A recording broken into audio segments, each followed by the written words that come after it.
오늘은 계시록 변론 중거 첫 번째 시간입니다. 오늘은 계시록 1장을 통하여 총론과 반드시 속게 될 일에 대해서 변론해 보도록 하겠습니다. 계시록이라는 것은 하나님의 비밀을 드러내는 것을 뜻했죠. 그런데 하나님께서는 언제나 시대를 따라 하나님의 세계인 사명전을 통하여 세계인 법을 통하여 구원의 섭리를 이루시는 하나님인 것을 우리가 성경을 통해서 알 수가 있는데요. 그런데 인간 종말에는 이제는 환난과 재앙의 날에 심판이 올 때 이제는 남은 종이 되어서 남은 백성이 되어서 죽지 않고 세시다가고 죽지 않고 변화성천할 이러한 종들을 구원할 수 있는 그러한 비밀을 계시록으로 보여주신 것이죠. 그래서 완전한 진리체를 바로 알고 하나님의 사랑의 섭리를 올바로 깨달아서 진리 앞에 순종함으로 이제는 새 시대의 축복을 받게 되는데, 세상을 신발하고 에덴 동산을 회복시키는 그 복을 받기 위해서는 예언의 말씀을 읽고 듣고 지켜야 된다는 예언의 법을 말씀하신 것이 계시록이다, 이렇게 볼 수가 있습니다. 또 지금까지는 십자가의 도를 온 세상에 전파해서 누구든지 주님을 구세로 영접하면 만민에게 주는 성령으로 하나님의 백성들은 중상을 받았지요. 환난과 재앙할 때 제레미야 주가 오실 때는 이제는 원죄와 자범죄를 해결받아서 완전한 죄가를 떠난 자가 돼야만 제레미야를 영접하고 새 시대에 축복을 받게 되는데, 그 복을 받으려면 완전한 법인 예언의 법을 지켜야 되는데, 그 모든 것을 하나님이 체계적으로 이제 정리해서 알려주는 것이 바로 이 계시록이라는 말씀입니다. 그래서 계시록은 환난에 떨어지지 않고 이제는 전멸당하는 마지막 심판 때에 살아날 수 있는 복을 주기 위해서 준 책이다, 이렇게 보시면 되죠. 그래서 예표적인 것은 노아 때 홍수 심판이나 소돔과 고모라의 불심판이 예표가 됐다, 이렇게 보시면 되죠. 그런 일들을 그래서 거기서 구원하기 위해서 주신 책이다. 계시록은 어떻게 요소가 되어 있느냐, 네 가지 요소로 되어 있죠. 첫 번째는 7교회가 나타납니다. 이것은 7교회에 편지를 주는 형식으로 나타났지만 첫째 교회의 신앙 표준 노선인데, 제자들을 영접할 신앙 노선은 어떤 노선이어야 되느냐, 이거를 알려줬죠. 그래서 제자들을 영접할 신앙 노선이다, 남은 교회가 될 신앙 노선이다, 이렇게 아시면 되겠죠. 그 다음에는 중요한 것이 첫째 교회가 어떤 방법으로 나올 비밀이 거기에 들어가 있죠. 그래서 최종적으로 끝을 맺는 알곡을 모으는 역사로서 첫째 교회가 어떤 방법으로 나올 것인가를 이 7개를 통해서 또 알 수가 있습니다. 두 번째는 7인이 나타나는데요. 7인의 비밀은 시대를 확실히 분별해서 때를 알리고 때를 알리려는 그 각성시키려는 그런 비밀이 들어가 있죠. 그래서 7인의 비밀을 알아야 때와 시기를 분별할 수가 있죠. 세 번째는 일곱나팔인데, 일곱나팔은 종말의 환란이 어떻게 오고 어떤 순서대로 오고 어떻게 구원을 받느냐, 앞으로 3대 환란이 남아는 때가 됐는데요. 마지막 때죠. 이때 어떻게 구원받는 비밀이 일곱나팔을 통하여 알 수가 있다, 이 말입니다. 그 다음에는 7대접이 네 번째로 비밀이 되겠죠. 7대접은 환난장의 날에 한마디로 짐승의 패를 받은 자들이 어떠한 괴로움을 받다가 어떻게 심판받아서 전멸당하는 것이냐, 대접장과 아마겟돈 전쟁인데, 이것이 진정한 심판이 되겠죠. 이렇게 계시록은 되어 있습니다. 그래서 이 완전한 이 법을 알아야만 재앙이 때 피할 수가 있고, 하나님의 절대적인 보호와 인도 속에 죽지 않고 세세하고 죽지 않고 변화성천하는 이런 복을 누릴 수 있다는 것을 우리가 알 수 있습니다. 그런데 한 가지 또 강조할 것은 이 계시록을 쓴 사람이 누굽니까? 사도 요한이죠. 사도 요한이 직접 쓴 건 또 물론 아니죠. 하나님께서 예수 그리스도 계신데 천사를 통하여 알려줬죠. 그런데 이 계시록적인 일을 봤을 때는 우리가 먼저 생각해야 되느냐? 초림의 주가 오실 때 초림의 주가 오실 것을 예배하는 자가 있었죠. 이게 세례요한, 침례요한이죠. 근데 세례요한이 태어날 때 어떻게 했습니까? 그 이름을 하나님이 주셨죠. 하나님이 직접 지어주신 이름인 걸 우리가 알 수가 있죠. 그래서 그 내용 자체가 여호와께서 사랑자다 이런 뜻이죠. 그런데 제레미주가 올 때는 똑같은 요한이지만은 사도 요한이 이제 제레미주 영접할 신앙 준비를 할 수 있는 이러한 종으로서 그 사명을 한 것이 바로 이제 계시록을 쓰게 된 사명입니다. 그래서 이 시대는 이제는 실질적으로 사도 중에서도 사도 요한의 계통의 사명자가 이 계시록을 풀어서 전 세계에 전하는데 이 계시록을 통하여 이제는 예언서 계시록을 다 전할 수 있는 그러한 시대적인 사명자가 나와야 되는 것을 알게 하는 것이 이 계시록의 내용인데 그거를 아무나 사명을 할 수 있는 것이 아니고 한 예제전간에 이렇게 세계적인 사명자로 예정한 종이 할 수 있는 것을 우리가 알 수 있다. 그래서 그것을 이제 사도 요한과 야고보에게 보아노게라 우리의 아들이라 이런 이름을 줬죠. 이게 말세 사명자를 뜻한 것입니다. 그래서 베드로의 사명은 이제 다 감당을 했지만은 사도 요한인 이 보아노게 우리의 아들의 심판주의 역사는 이제 시작될 때가 온 것이다. 이것이 마지막 한일의 중에 천삼전의 역사로 구원하는 역사를 할 사람들을 얘기했는데 이것이 이제 결국은 임마진 14만 4천 명이 변화 성도가 되는 것이다. 이렇게 보시면 됩니다. 그래서 이렇게 이제 귀한 사명을 할 적에는 하나님이 특별히 이렇게 이름도 하나님 주셨다. 누가복음 1장 13절에 보면 침례 요한인 세례 요한이 태어날 때 하나님이 직접 이름을 주신 걸 알 수가 있죠. 이런 식으로 이제 하나님 시대적인 사명자가 시대마다 쓰임을 받았거든요. 첫 번째는 노아 양심 시대는 노아가 쓰임을 받았고 언약 시장 세대는 이제는 아브라함이 쓰임을 받았고 율법 시대는 모세가 쓰임을 받았고 지금 은혜 시대는 베드로와 바울이 대표적으로 쓰임을 받았고 환란 시대는 이제 사도 요한의 기통적인 사명으로서 성경 계시록에는 두 증인이라고 했죠. 두 증인의 사명자 시대가 오는 때가 지금이다. 이렇게 아시면 알 수가 있는 겁니다. 그러면 이 계시록 자체는 어떤 내용이냐? 주님의 재림과 심판으로 이제 종말 삼세력을 다 멸망시켜서 그리스도의 나라, 성대 나라를 이어서 천재 창조의 목적을 달성하는 이런 일이 되는데 그것은 임마진 14만 4천 명의 변호성들을 이어서 세상을 심판하는 백마탄 군대가 된다는 사실이 계시록의 비밀의 핵심이다. 이렇게 볼 수 있습니다. 그 내용들이 이제 얘기를 했는데 그 교회는 이제 첫대 교회라고 예언이 되어 있고 그 사명자는 다시언의 사명자다. 이렇게 이제 계시록 10장 11절도 예언이 되어 있죠. 그래서 이런 일을 해서 할 수 있는 인간 정말의 사명자를 불러드렸던 것이 이제 하나님의 뜻이고 그래서 세상에 이제 통일을 시켜서 인간동을 회복시키는 것이 하나님의 뜻이다.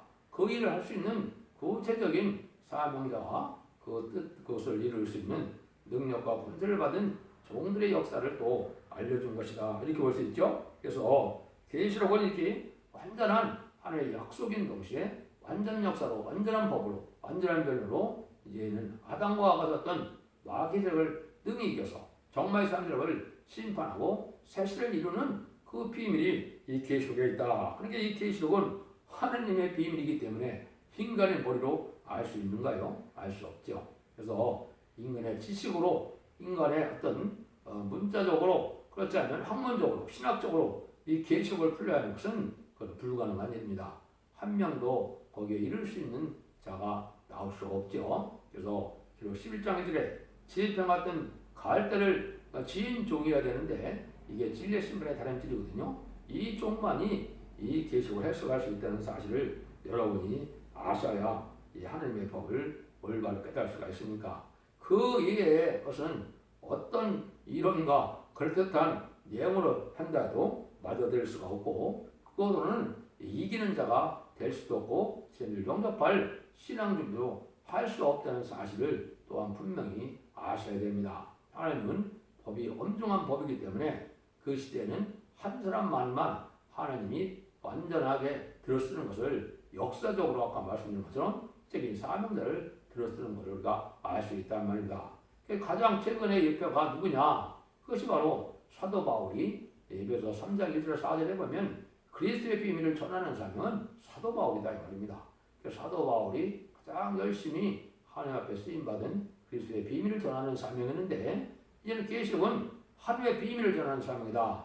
계시록 10장 7절에 하나님의 비밀인데 그것이 바로 다시 예언자고 증인권을 받을 종이고 이제는 집행 같은 거 할 때고 진리의 신분의 다름질을 진종이라는 사실 또한 아셔야 됩니다. 간단히 이제 계시를 주신 목적을 다시 정리를 해본다면 첫 번째는 재림의 주를 영접할 신앙 준비에 필요하기 때문에 계시록을 준 겁니다.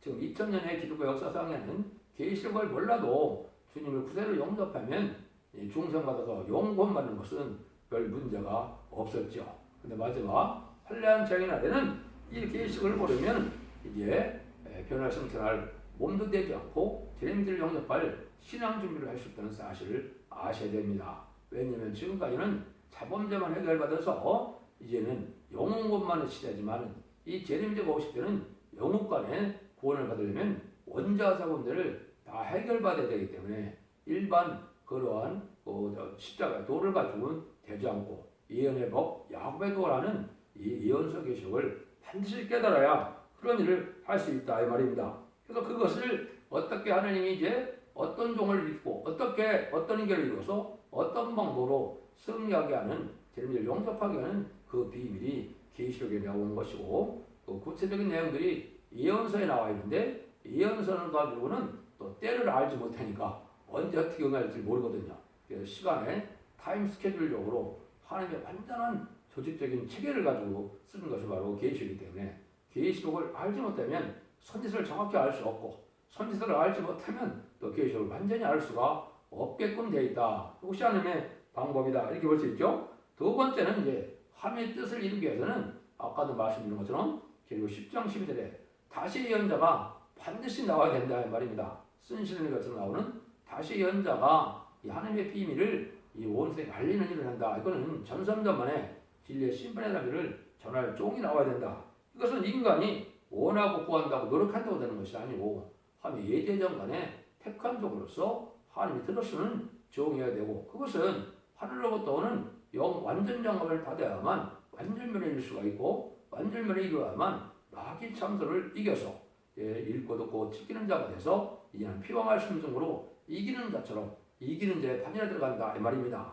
이기는 자의 반열은 인마진 14만 4천 명이 그것인데 그것을 이루기 위해서 이 계시록을 줬다 이렇게 볼 수 있는 것이죠. 세 번째를 또 다시 말씀드린다면 이제 아까 대신 하나님의 비밀을 알게 하는 방법이다. 이것이 계시록이 이제 열려지는 내용입니다. 그래서 계시록 10장 7절에 보면 일곱 천사가 나팔을 불 때 소리나 나팔을 불 때 보면 하나님의 비밀이 그중 선지자에게 전하신 복음과 이룬다 그랬죠. 모든 예언서 계시록이 다 성취되는 일이 이루어지는데 그것이 1300년 만의 역사를 뜻한 겁니다. 그 사명이 바로 다시언의 사명이다. 이렇게 이제 볼 수가 있죠. 그 다음에는 이제 이 계시록은 모든 하나님의 이제 부활의 역사가 끝을 맺는 역사다. 세상의 끝을 맺는 역사인데 끝을 맺는 역사는 이제 하나님의 예언대로 1장 12절이나 20절이나 또 2장 3장에 촛대기의 사대라고 표현되거나 기록 11장 4절에 두 감나무 촛대라는 것처럼 촛대기가 나타나서 이제 헬파인 갈 대로 청량을 해서 입맞은 신라는 사람에게 변성들을 일으키는 이에서 변성도가 백마탄 군대가 돼서 하마겟돈 때 최종 승리함으로 세상을 완전히 심판하고 에덴 동산을 회복시키는 그리스도 나라를 이루는 이런 끝을 맺는 역사의 내용이 계시록의 내용이다. 계시록의 목적이다. 이렇게 볼 수가 있죠. 이런 일들은 이제 계시록이 되어 있죠. 그래서 이거는 계시록은 또 시대적인 법이기 때문에 이게 쓴 지는 뭐 2000년 가까이 됐지만은 이 계시록이 필요한 시절이 있죠. 그 계시록 시대가 정확히 이때는 사실 또 여러분이 아셔야 됩니다. 옛날에는 물론 뭐 미리 계시록을 할 수도 없죠. 하나님이 열려주는 시대가 아니었기 때문에 정한 때가 돼서 하나님이 계시록을 알려주는 것이고 하나님이 정한 때 하나님의 방법으로 예정된 방법으로 이제 계시록을 알려주는 때가 온 거죠. 그럼 계시록 시대가 어떻게 이제 알 수 있느냐? 이걸 보면 이제 계시록 시대는 첫 번째 두 녹성과 4대 병마의 시대다 이렇게 볼 수가 있는데 이건 스가랴 6장에도 나와 있고 계시록 6장의 4절에 보면 이제는 둘째 일을 뜰 때 붉은 말이 등장하죠. 여기 이제 허락받은 마귀가 공산당 세력으로 이 땅에 등장하는 것인데 그게 1917년 10월이죠. 이때부터 이제 어떻게 보면 계시록 시대다 이렇게 볼 수가 있습니다.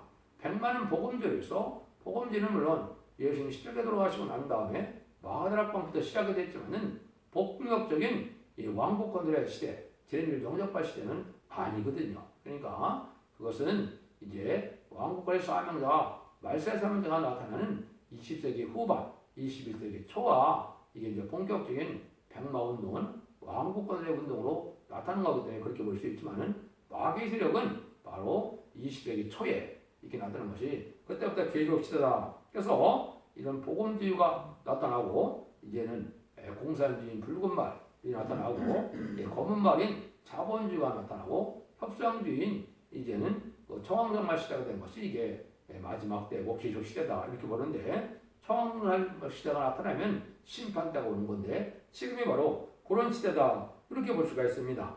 이거를 이제 또 예수님께서 정확히 또 말씀하셨거든요. 마태복음 24장 3절부터 8절까지 보면 예수님이 오실 때 어떤 징조가 일어나야 예수님이 오시고 천국 방법이 끊어지고 끝나고 이제는 재앙의 시대가 올 거를 정확히 말씀하셨죠.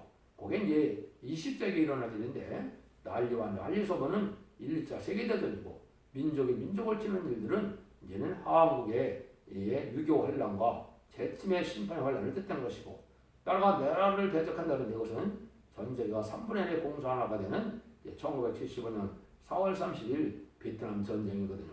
요게 끝나면 재난이 시작된다 그랬거든요. 그래서 천국 복음이 땅끝에 전해지면 그게 끝이 온다 그랬는데 그때 이제 20세기에 그러한 천국 복음이 전 세계에 전해진 일도 있었다고 볼 수가 있고 그때부터 재난이 시작돼서 새로운 전환기가 시작돼서 새로운 첫대교의 사명자들이 나타나는 때가 21세기 초고 그것이 이제 예비되고 준비돼서 마지막 한 일인 전선면의 역사가 들어갈 날이 계시록의 본격적인 시대죠. 그 시점에 우리가 와 있다 이렇게 보시면 됩니다. 그래서 모든 연이 다 성취돼서 마지막 한 일에 전선면만의 구원의 역사와 후 3년만의 환란장 심판의 역사가 남아있다 이렇게 보시면 이 계시록을 정확히 아는 것이 됩니다. 그래서 앞으로는 이제 4대 강국과 5대 강국도 이게 결국은 마지막 인간 종말이라는 것을 우리가 알 수가 있는데 4대 강국은 미용불소로 해서 전 세계에 가장 그 주권을 가지고 있는 나라였죠. 이게 특별히 이제 5대 강국은 유엔 안전보장의 이사의 상임이사국들이 그런 권력을 가지고 있죠. 이것이 이제 세상적으로 인간 종말의 징조가 됩니다. 모든 것들을 종합하면 2차 세계대전 후가 됩니다. 이때 말세사명자가 나타나고 이때 또 이러한 기독교의 종말이 오고 세상의 종말이 왔다는 사실, 인간 종말이 왔다는 사실을 알게 되는 겁니다. 그래서 21세기의 새로운 종의 역사로 새로운 교의 역사로 세상을 심판하는 역사가 오는데 그 전에 구원의 역사가 1300년 만이고 환란쟁의 심판의 역사가 후 3년 만이다. 이렇게 보시면 됩니다. 이것이 이제 하나님이 하시고자 하는 뜻인데 이제 1절부터 본격적인 이제 앞으로 30회에 걸쳐서 22장까지 완전 변론을 마치게 되는데요. 1절을 보겠습니다. 예수 그리스도에 계시라 이는 하나님이 그에게 주사 반드시 속게 될 일 그 종들에게 보이시려고 그 천사를 그 종 요한에게 보내어 제시한 것이라. 하나님의 시대적인 역사할 때는 반드시 천사를 동원한다는 사실을 아셔야 됩니다. 예수님이 이 땅에 오실 때도 천사가 증거를 했고 피난 다니는 것도 다 천사가 제시를 했고 다 요셉이나 마리아에게도 다 천사가 나타났죠. 이때도 이제 마지막으로 될 일을 천사가 나타나서 이렇게 알려주는 역사가 있었다. 이것이 반모섬에서 사도 요한이 기록하게 된 역사라 말이죠. 그런데 여기 내용이 뭐랬습니까? 반드시 속히 될 일이라 이렇게 얘기했죠.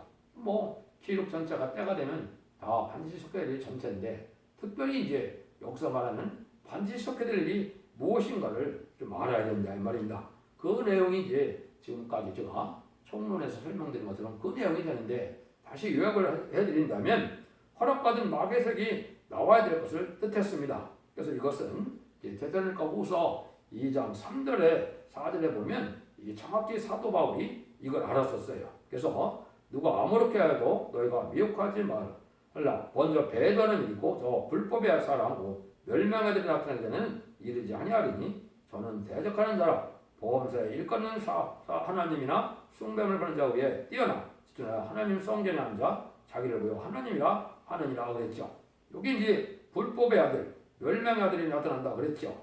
여기 이제 계시록 9장 1절에 보면 땅에 떨어진 별 하나가 이제 흑암의 세력을 형상을 그렸는데 이것이 이제 1910년에 스탈린이 신학생이었는데 타락을 해서 이제 막스웨인주와 합해서 그 이론을 정립해서 볼셰비크 혁명으로 공산당 혁명이 나타났죠. 공산당은 무신론 유물론 사상이죠. 함이 없다는 사상이죠. 이게 바로 불법의 아들이 나타난 때다. 이게 일어나면 이제 속히 될 일이 되는데 이것이 근데 100년이 지금 넘었죠. 그래서 100년이 넘은 시점에 지금은 계급시대가 끝나가는 시점이다. 이렇게 보시면 되고 그 시절이 됐다가 이제 1300, 1300만 남은 시점이다. 이렇게 아시면 됩니다. 이 허락받은 마귀가 이제 계시록 6장 4절에 보면 붉은 말이 나온다 이랬죠. 그 붉은 말이 나와서 해는 일이 바로 이 시대가 공산당이 등장해서 이 시대에 악한 일을 하는 일들을 보였죠. 공산당이 등장하고부터는 계속 전쟁과 학살과 뭐 이런 일이 많이 있었죠. 이것이 이제 전 세계가 3분의 1이 공산화되는 것이 한 예정간에 예언이 되어 있고 계시록 8장에 첫째 나팔부터 넷째 나팔이 부르는 시간이 부르는 그 기간이 바로 1975년 4월 30일 이제 전 세계가 인구적으로나 영토적으로나 3분의 1 공산화되는 것이 이게 계시록이 성취되는 시대다. 이렇게 보시면 됩니다. 그 후속으로 이제 다스 나팔을 부르는 시대가 지금 왔고 이제는 5개월 황충에 나오는 것이 이제 다스 나팔에 속해 있고 여섯째 나팔은 이제 그 3세대든가 후 3년 만인데 요게 이제 수년 내에 1300년 끝나고 나면 이제 그것을 불게 되고 일곱째 나팔은 이제 셋째 환대 이거는 대접자가 아마겟돈인데 계시록 16장에 일곱 대접이 계속 쏟아지는 30일의 대접자가 마지막 전쟁 아마겟돈이 45일간의 전쟁이 이게 셋째 환대 이 내용에 이제 이 성경에 나와 있는 것이고 이것이 성취되는 때다 이렇게 보시면 되겠죠. 이것이 이제 마귀편에서 이제 속히 될 일입니다. 이것이 이제 지금까지 다 성취가 되었고 앞으로 세 번의 환란이 3대화가 통해서 이제 신판이 끝나지만은 이런 일이 이제 될 일이고 하느님편에서는 뭐라 그랬습니까? 하느님은 구원을 하셔야 되죠. 구원의 역사를 하려니까 하느님의 사명 국가도 있고 사명 교회도 있어야 되고 제단도 있어야 되고 사명자도 있어야 된다 이 말입니다. 여기 이제 사명 국가는 바로 동방 땅 끝에 해 뜨는 날인 한국이고 계시록 7장에 이렇게 다 나와 있죠. 그래서 또 사명 국가는 한국이면 1948년 8월 15일이 바로 사명 국가가 세워진 겁니다. 그 다음에 교회는 아까도 말씀드린 교회 1장과 2장, 3장, 11장에 보면 첫대 교회다 이 말입니다. 이것이 등장하는 것이 21세기에 등장한 것이 이게 마지막 교회고 또 거기서는 사명자가 나와야 되는데 사명자가 누구라고 했습니까? 기록 10장 11절에 다시안의 사명자고 기록 11장 1절에 지지편 같은 갈대로 청량할 종이고 그 다음에는 기록 10장 3절에 두 증인의 권세들이 1260일 동안 예언하리라고 했죠. 다시안의 수 있는 두 증인 권세가 받은 날이 바로 전선문의 역사이기 때문에 지금은 두 증인의 권세여서 이제는 곧 1260일 예언하는 잠잠을 들어갈 날이 임박한 때다. 이것이 이루어지는 것이 이제 이것이 반드시 속해될 일인데 이것이 첫 대회를 통하여 임마진 14만 4천을 일으키는 일인데 그것이 전선전에 37개월 동안 이루어진다 이 말입니다. 그래서 이것이 이제 눈앞에 어렵던 일이 다가올 때가 되었다. 그래서 이것이 반드시 속해될 일인데 마귀 편과 하느님 편이 이렇게 나눠져 있죠. 하느님의 섭리는 마귀와 성령의 역사가 같이 진행이 됩니다. 성령의 역사는 천사가 도와주는 거고 마귀 편에는 이제 마귀적인 용의 권세를 받은 이러한 세력들이 등장하죠. 그걸 정말 선절기다 이렇게 얘기하죠. 그런 모든 비밀이 이제 계시록에 있다 이 말입니다. 이래서 이런 일들이 이제 다 이루어서 하나님의 역사가 완전히 이루어져서 이제 세상을 심판하고 악인과 죄인을 절멸시킨 것이 아마겟돈 전쟁인데 그 이후에 에덴 동산을 회복시키기 위해서 세상을 재창조하고 이제는 죽지 않고 열성할 몸을 만들고 죽지 않고 세세 천년 동안 살아갈 이제는 원죄적으로 해결받은 능히 셀 수 없는 분의 세대 백성을 일으키는 일을 하는 것이 이제 계시록의 내용이다. 구원의 내용이다. 이렇게 볼 수가 있죠. 그래서 아주 중요한 것 중에 하나는 바로 뭐냐? 이 예언서기를 바로 증거할 종이 나오는 것이 이 시대의 가장 큰 일 중에 하나고 이 세상에서 제레미를 영접하는 순간만큼 중요한 게 없거든요. 제레미를 영접하지 못한다는 것은 심판받아 죽는다는 걸 뜻합니다. 근데 예언서기를 몰라갖고는 그 복을 못 누린다는 사실이 하느님의 엄중한 법입니다. 그래서 변화성찬하여 공중방송하시는 예수님을 영접해서 이제 색색하는 방법도 있고, 얘는 이 진리 앞에 순종함으로 예비처 보죄 보호받아서 새 시대의 백성으로 가는 방법도 있고, 이 두 가지 방법 외에는 심판 환란의 날에 구원받는 방법이 없습니다. 그게 계시록의 내용이거든요. 그러니까 아주 중요하죠. 그 총체적인 책임을 맡은 종이 바로 도중에 문세 받을 종이고 다시간의 대표적인 종이 나와야 되고 시편 같은 것대로 이제는 청량의 역사를 할 수 있는 종이 되고 모든 하늘 권세 땅의 권세를 받는 철저한 권세 받은 종이라 이렇게 예언이 되어 있는데 그 종이 나오는 것이 가장 중요하다 이렇게 봐야 되겠죠. 그래서 최종적으로는 세임 받아서 별론 권세를 받은 종이 나와야 되는 사실을 우리가 알아야 된다. 두 번째는 재앙으로 당치는 권세로서 모세를 통하여 애굽의 종들했던 이스라엘 백성들을 구원했던 것처럼 인간 종말에 승인 권세, 자유로운 권세가 계시록 11장 3절부터 6절까지 되어 있죠. 재앙을 따지는 권세로서 세상을 심판하고 택한 백성을 구원하는 종이 나와야 된다는 사실이 중요한 일이고 그것이 바로 본격적인 계시록 시대다 이렇게 보셔야 됩니다. 세 번째는 완전한 교회가 나와서 진리통일을 일으키고 교회통일을 일으키고 권세통일을 일으키는 것이 이게 하나님의 구원의 역사입니다. 그래서 완전한 변호를 받은 종이 나오면 완전한 개인 철저하게 나오고 완전한 인격을 가진 시도한 4천 명이 나오고 이제는 완전하게 세계 통일을 할 수 있는 일이 되는 것은 심판의 권세를 받아서 아마겟돈 때 최종 승리함으로 이제 이기는 자의 반열에 들어가는 것이 바로 이 하나님의 참된 승리자들에게 하나님이 하시는 그 구원의 섭리고 또 하나님이 주신다는 복을 이루는 것이다. 그래서 이런 일들을 하는 것이 계시록을 주신 목적이다. 이렇게 되면 이제 알 수 있겠죠. 그러니까 한마디로 말하면 환란과 전에 남은 교회가 있고 남은 종이 있고 남은 백성이 있다.